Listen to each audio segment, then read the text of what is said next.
Pada malam itu, aku melihat Pak Deku dibawa oleh beberapa orang perawat wanita rumah sakit dengan menggunakan troli sambil tergesa-gesa menuju ke salah satu ruangan.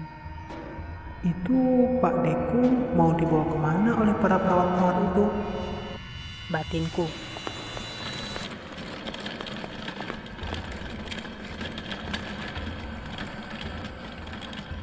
Suara hak sepatu dan decit roda troli pasien terdengar memecah keheningan malam.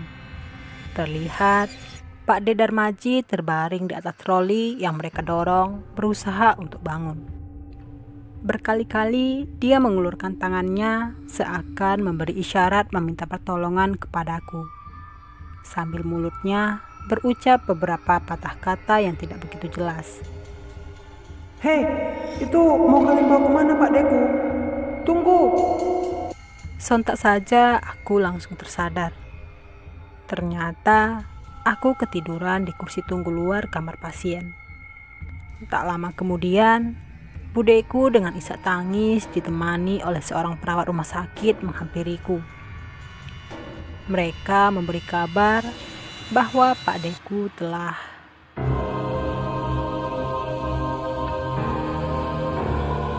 Sebelum kisah ini dilanjutkan, tolong buat teman-teman agar memberikan support dan dukungannya ke channel ini, biar kami makin semangat untuk membagikan kisah dan pengalaman menyeramkan berdasarkan kisah nyata dari berbagai narasumber, yang di sini namanya telah kita samarkan. Namaku Iksan. Ini adalah pengalaman nyata yang pernah aku alami pada tahun 2015 silam. Sekaligus kali pertama aku bersinggungan dengan dimensi lain. Aku tinggal di sebuah kota di Jawa Tengah. Orang-orang lebih mengenalnya dengan sebutan Bumi Sukawati. Aku memiliki seorang paman yang merupakan kakak dari ayahku, atau yang biasa orang Jawa menyebutnya Pak D. Semenjak kecil aku lebih banyak menghabiskan waktu tinggal di rumahnya, karena ayahku merupakan seorang supir muatan barang, sehingga dia lebih jarang tinggal di rumah. Aku yang merupakan anak tunggal, kadang juga merasa bosan kalau terus-terusan berada di rumah bersama ibu. Jadi aku putuskan lebih sering menginap di rumah Pak D Darmaji. Karena di sana aku tidak sendirian. Ada Sofyan sepupuku yang merupakan anak dari Pak D Darmaji yang seumuran denganku. Setiap pulang sekolah dan liburan, aku pasti berada di sana untuk menghabiskan waktu. Semuanya berjalan baik-baik saja, sampai aku lulus dari sebuah SMA swasta dan memutuskan untuk melanjutkan kuliah di sebuah kampus di kota Solo. Semenjak saat itu, aku selalu disibukkan dengan berbagai macam urusan kuliahku. Sampai-sampai aku sekarang lebih jarang berkunjung ke kediaman Pak Deku. Beberapa kali beliau menghubungiku sekedar menanyakan kabar dan menyuruhku untuk bermain ke sana. Tapi aku selalu menjawabnya dengan janji-janji yang belum tahu pasti kapan bisa aku penuhi. Sampai suatu ketika, tiba-tiba aku dikejutkan oleh beberapa panggilan tak terjawab dari ponselku. Sebuah pesan singkat pun aku terima. Pesan itu adalah dari Bude, yang isinya dia memintaku untuk segera pulang dan menyusul ke sebuah rumah sakit di kota Sukawati tersebut. Dia mengatakan bahwasanya Pak D Darmaji sedang dirawat di rumah sakit akibat terjatuh dari kamar mandi sore tadi. Memang Pak D Darmaji menderita komplikasi, sehingga setiap kali dia mau ke kamar mandi harus dipapah. Karena keseimbangan tubuhnya yang mulai terganggu oleh faktor umur dan penyakit yang dideritanya. Tanpa pikir panjang, aku pun segera berangkat dari kampus menuju ke rumah sakit yang dimaksud, dengan menggunakan sebuah kendaraan umum. Singkatnya, tepat jam 9 malam, aku tiba di depan halte yang tak jauh dari rumah sakit tersebut. Tepat di seberang jalan, kulihat jajaran batu nisan yang tertata rapi memantulkan cahaya lampu jalan. Ya, Itu adalah makam pahlawan dari bumi Sukawati, tempat aku dilahirkan. Semenjak kecil, aku selalu berkedip ngeri saat melewati tempat itu, bahkan di siang hari. Bahwasanya banyak sekali rumor-rumor miring dan tak sedap tentang tempat itu. Bulu tengkukku tiba-tiba menebal seakan ada yang mengawasiku dari tadi. Tanpa menunggu lama, aku segera menuju ke rumah sakit di mana Pak Deku dirawat, yang tak jauh dari tempat itu. Langsung saja aku ke resepsionis dan menanyakan Pak De Darmaji dirawat di mana. Masih ingat benar alamat itu. Tepatnya kamar Dahlia nomor 11A. Setelah sejenak aku mencari-cari, akhirnya aku temukan juga kamar itu, di mana terlihat Bude dan anaknya Sofyan telah duduk di samping Pak De Darmaji yang masih juga belum tersadar. Bude, Sofyan, maaf, saya baru datang. Soalnya sedang ada kegiatan di kampus. Bagaimana keadaan Pak De, Bude? Tanyaku. Iya San, gak apa-apa. Terima kasih kamu sudah mau datang. Sampai sekarang ini Pak Demu belum juga sadar. Bude hanya berharap Pak Demu segera sadar dan sembuh seperti semula. Jawab budeku sambil menyeka air matanya. Oh iya San, aku pulang dulu ya. Mau mengambil baju ganti untuk Bapak. Sekalian nanti aku belikan makanan untukmu dan Ibu. Titip mereka ya, aku pergi dulu. Ucap Sofyan sambil menepuk pundakku. Aku cuma mengangguk tanda setuju. Berulang kali aku melihat wajah Pak De Darmaji. Tampak jelas guratan-guratan menua di wajahnya. Sedangkan budeku tak henti-hentinya mengusap air matanya. Bude, saya ngerokok di luar dulu ya. Nanti kalau butuh apa-apa, Bude panggil saja. Kataku meminta izin. Dia hanya mengangguk di samping suaminya. Aku pun segera berjalan keluar ruangan dan duduk di sebuah kursi tunggu di depan kamar pasien. Halaman rumah sakit terlihat sepi. Tidak ada seorang pun yang berada di sana. Sejauh mata memandang, hanya terlihat lorong rumah sakit yang sunyi seperti tak berpenghuni. Ruang-ruang pasien yang ada pada saat itu juga sepi dengan pintu tertutup. Sambil menikmati malam, aku menyalakan sebatang rokok.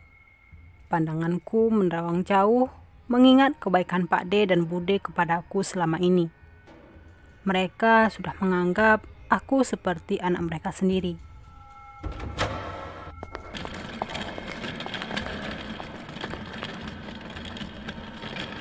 Tiba-tiba, pintu di kamar sebelah kamar Pak Deku dirawat terbuka lebar. Terlihat 3 orang perawat mendorong troli pasien dengan terburu-buru. Semua wajahnya tertunduk tanpa sepatah kata pun. Seragam yang mereka kenakan pun juga berbeda dengan resepsionis yang kutemui tadi. Tampak kotor dan semburat darah di sana-sini. Sedangkan pasien yang mereka bawa sekujur tubuhnya ditutupi oleh kain putih. Kemudian secara tiba-tiba terbuka sampai area dada. Pasien itu ternyata adalah seorang kakek-kakek. Badannya kurus dengan rambut yang sudah memutih. Mulutnya bergumam sesuatu. Dan tangannya seperti mencoba meraihku. Kaget aku. Untung saja bukan mayat yang mereka bawa. Kalau mayat, bisa-bisa aku tidak berani di kos sendirian. Gumamku.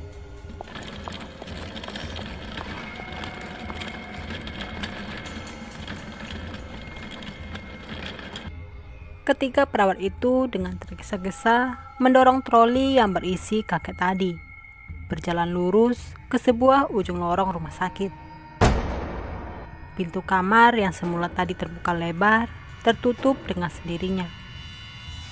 Tak lama kemudian, dari sisi lorong yang lain, tampak 2 orang perawat ditemani seorang dokter piket.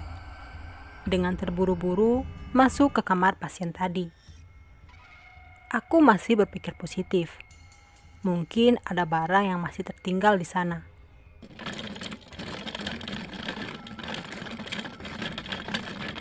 Lalu sebuah troli pasien didorong keluar dari kamar itu. diikuti oleh dokter dan beberapa orang anggota keluarga lain. Tanpa sengaja, aku mendengar percakapan mereka kalau anggota keluarganya telah meninggal dunia.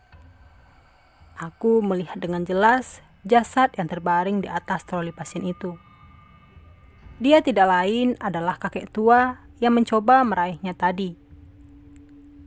Sejenak timbul pertanyaan di benakku. Kalau rombongan jenazah ini asli, jadi yang aku lihat tadi apa? Seketika aku langsung teringat dengan kondisi Pak De Darmaji. Aku segera masuk untuk memastikan keadaannya baik-baik saja. Syukurlah semuanya baik-baik saja. Gumamku. Di sana aku melihat Bude tampak kelelahan dan tertidur di samping ranjang Pak De. Lalu aku pun memutuskan untuk menutup pintu ruangan dan duduk di samping Bude yang terlelap tidur.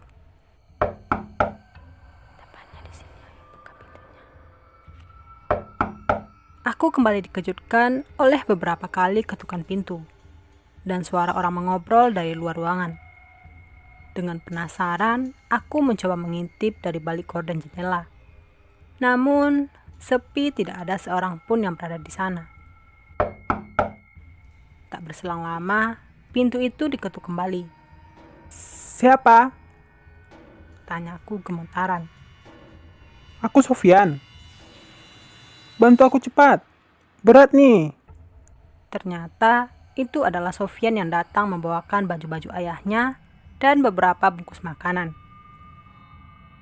Singkatnya, setelah aku selesai makan malam bersama mereka, aku memutuskan keluar ruangan untuk menyulut sebatang rokok dengan duduk di kursi panjang lorong rumah sakit itu. Tak henti-hentinya aku memikirkan kejadian yang tadi sempat aku alami. Sampai-sampai tidak terasa aku tertidur di kursi itu.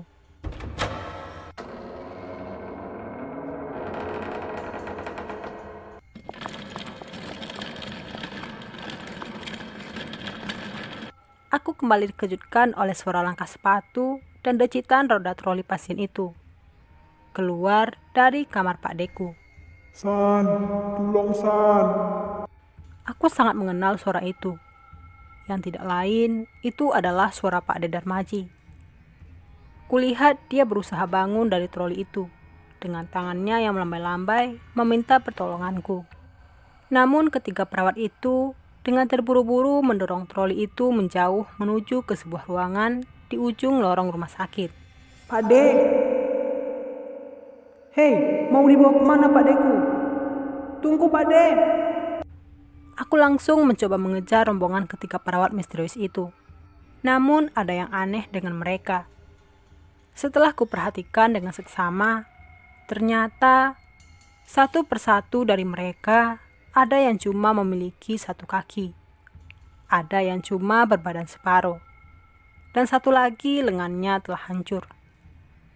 Mereka berjalan mengambang mendorong troli Pak D dengan tergesa-gesa. Pak De. Aku langsung tersadar. Seketika, aku beranjak dari duduk dan berjalan menyusuri lorong rumah sakit, di mana aku melihat perawat-perawat misterius itu membawa Pak De Darmaji dan pasien kakek tua yang kulihat sebelumnya. Tanpa sadar, aku telah sampai di ujung lorong. Di sana terlihat sepi. Tidak ada seorang pun. Hanya terlihat sebuah ruangan yang gelap dan pengap. Tercium bau anyir darah di mana-mana, yang membuat perutku sangat mual. Mas, sedang apa di sini? Tiba-tiba saja ada seseorang yang menepuk pundakku. Dan ternyata itu adalah security rumah sakit yang sedang berpatroli. Tidak Pak. Saya tadi melihat, lalu saya kejar. Jawabku gugup. Sudah Mas, jangan diteruskan lagi. Saya mengerti. Sebaiknya Mas kembali. Kalau di sini sudah biasa seperti itu terjadi. Sahutnya seakan menyembunyikan sesuatu. Aku yang masih penasaran menurut saja apa yang disyaratkan oleh security itu. Aku kembali duduk di kursi tunggu luar ruangan tempat Pak Deku dirawat. Untuk menenangkan pikiran, Lalu aku menyulut sebatang rokok kembali. Sampai tak terasa, aku kembali tertidur. San, San, San, bangun San. Bapak sudah meninggal. Kata Sofyan membangunkanku. Di sampingnya telah berdiri budeku menangis haru didampingi seorang suster rumah sakit itu. Aku semakin yakin bahwa semua kejadian yang kualami saling berkaitan. Singkatnya, setelah pemakaman Pak Dedar Maji, aku kembali ke rumah sakit itu untuk menemui security yang berjaga malam. Security itu dengan senang hati menceritakan semua seluk-beluk rumah sakit itu dan beberapa sosok perawat yang kujumpai. Ternyata mereka itu adalah sosok-sosok hantu perawat yang gugur di masa perang kemerdekaan yang membantu para pejuang. Konon, mereka gugur di lokasi rumah sakit itu sebelum dibangun. Mereka akan muncul menampakkan diri bila mana akan ada pasien yang meninggal di rumah sakit itu. Dan ruangan ujung lorong yang selama ini membuatku penasaran ternyata adalah ruangan untuk memandikan jenazah. Dan bila ditarik garis lurus, masih menjadi satu dengan makam pahlawan di seberang jalan. Begitulah pengalaman nyataku yang bersinggungan dengan alam lain pada tahun 2015 silam. Oke teman-teman semua, sekian dulu pengalaman mistis yang dialami oleh Mas Iksan. Terima kasih sudah membagikan ceritanya kepada kami. Dan terima kasih juga buat teman-teman yang sudah mendengarkan kisah ini. Semoga kita semua bisa terhibur dan juga lebih mawas diri dimanapun Anda berada. Untuk kisah-kisah misteri lainnya, silahkan pantengin terus channel ini ya. Dan jangan lupa untuk tekan tombol subscribe, like, comment, and share-nya. Agar kami makin semangat untuk membagikan berbagai kisah, pengalaman, dan kejadian horor yang penuh dengan misteri. Yang merupakan kejadian yang benar adanya dari berbagai narasumber. Jika teman-teman sedang mendengarkan kisah ini, pastikan lampu menyala dan tidak dalam keadaan sendiri. Karena bisa jadi Anda tidak sendiri. Terima kasih, salam keramat satu nyali tanpa jasad. Wassalamualaikum warahmatullahi wabarakatuh.